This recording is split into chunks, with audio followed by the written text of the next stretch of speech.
প্রচণ্ড গরম পড়েছে। কি রান্না করব আজ দুপুরবেলা বানিয়েই ফেললাম। ঘরে ছিল ডাল, গাছে ছিল আম, আর বানালাম, আর সেটাই তোমাদের কাছে শেয়ার করে ফেললাম। তো দেখতে থাকো সম্পূর্ণ ভিডিওটা, কিভাবে এই রেসিপিটা বানিয়েছি। আশা করি এই গরমের সময় তোমরাও বানিয়ে খাবে, খুবই ভালো লাগবে।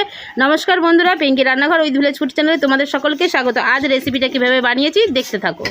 ঘরে তো ফ্রিজ নেই যে তোমাদের কাছে একটু ঠান্ডা জিনিস করে দেখাবো বারবার। তো ঘরেতে এই ডাল আছে, যার জন্য দুপুরে গরম ভাতের সাথে যতটুকুনি পারি ততটুকুনি শেয়ার করছি।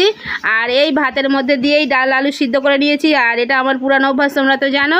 গ্যাস অফ করে দিয়ে ডালের কৌটোয় ডাল দিয়ে ডাল সিদ্ধও করে নিয়েছি, আর আলু সিদ্ধও করে নিয়েছি। ডালের কৌটোটা তুলে নিলাম, আর এই আলুটাও সিদ্ধ হয়ে গেছে, আলুটাও তুলে নেব, আর ভাতের ফ্যানটা ঝরিয়ে নেব।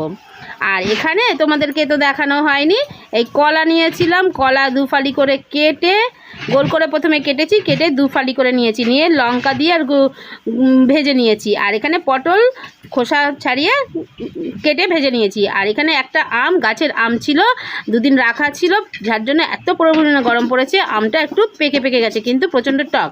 আর পটল ভাজা, কলা ভাজার যে তেলটা অবশিষ্ট ছিল, সেই তেলের মধ্যেই দিয়ে দিচ্ছি একটা বড় সাইজের পেঁয়াজ আর একটা রসুন কুচি করে দিয়েছি, শুকনো লঙ্কাও, আর দিয়েই গোটা আলুই ওর মধ্যে দিয়ে দিলাম। কেননা আলুটা প্রচণ্ড গরম আছে, তোমরা চাইলে হাতে ম্যাশ করেও নিয়ে দিতে পারো।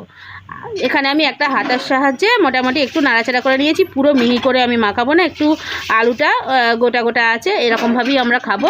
তোমরা চাইলে একটু গোলমরিচের গুঁড়ো ছড়িয়ে দিয়ে নামিয়ে নিতে পারো। এখানে দিয়ে দিচ্ছি আমি লবণ, ব্যাস এইটুকানি। এই গরমের সময় আর কোনো মশলাপাতি নয়। আর এই বিট্টু দেখো, দাঁতটা এত পরিমাণে ঝিলিক কাটছে, তার মানে কি আজকে নতুন ব্রাশ দিয়েও ব্রাশ করেছে দাঁতটায়, আর কোলগেট দিয়ে মেজেছে, যার জন্য দেখাচ্ছে আমাকে যে দেখো আমার দাঁতটা এতটাই ঝিলিক কাটছে, সবার থেকে আমার দাঁতটা পরিষ্কার।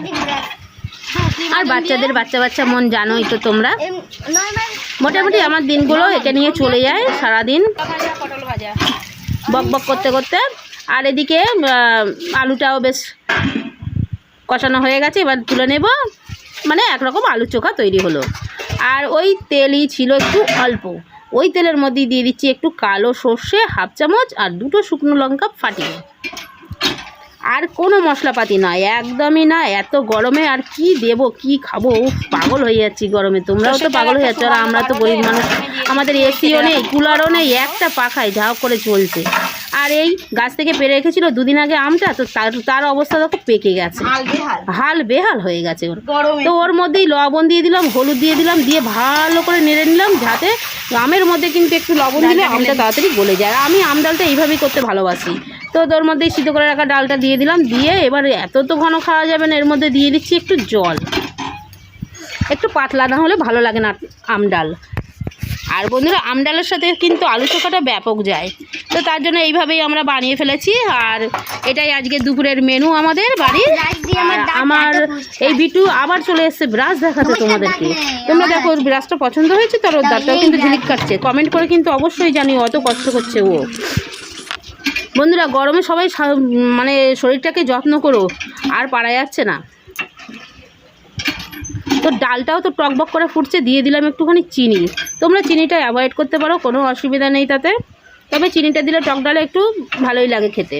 ডাল রান্না তো রেডি, তো এবার নামিয়ে নেব, আর ভাতটা একটু ঠান্ডা করে নেব। সবই ঠান্ডা করে নিয়ে তারপরে খাবার পরিবেশন করব। দুপুরের ভাতে আমার বরের এই থালা আজকে সাজিয়েছি সুন্দর করে, বেশ সাজিয়ে দিতে ভালোই লাগে, তবে আমাদের ও থালায় সব সাজিয়ে নিতে পছন্দ করে না। ভালো লাগলে অবশ্যই লাইক কমেন্ট শেয়ার, নতুন যারা দেখছো সাবস্ক্রাইব করে দিয়ে পাশে থেকো। এই গরমে সবাই ভালো থেকো, সুস্থ থেকো, ধন্যবাদ।